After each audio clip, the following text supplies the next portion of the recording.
Good morning, everybody. Let's talk about the prophetic word again today. We're going to talk about preserving or preservation and protection. We talked about that in other videos before, but I want to talk about that with some people. They need to be reminded about what God is doing in their life, in your life, in my life, in our life, our lives.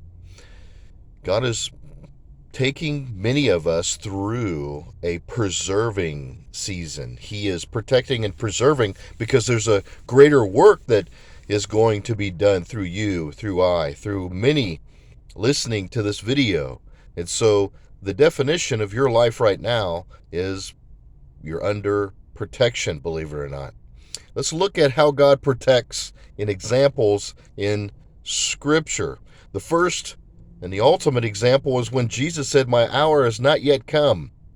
There were all kinds of things that happened to him that preserved him to do what he came to do. For God so loved the world that he gave his only begotten Son. And so his goal, his purpose was to come and to do the will of the Father. The will of the Father was to die on the cross and rise again. And that would affect millions upon millions of people as a result of that one act. But God was preserving him. He used that phrase, "My hour has not yet come," because God was preserving him. It wasn't time for him to do what God had called him to do.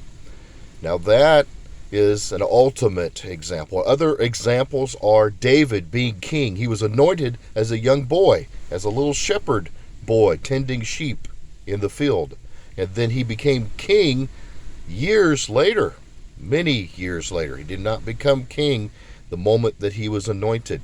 Joseph was given a coat of many colors and a prophetic act from his own father saying that you are favored of the Lord, but then thrown in a pit, sold, and then thrown in a prison, and ultimately became second in charge of Egypt. All those different things that happened in those three examples were acts of protection and preservation to bring the individual to the work that God had called them to do in the first place. So you are in that same situation. Do not think that God has forsaken you. He is preserving you.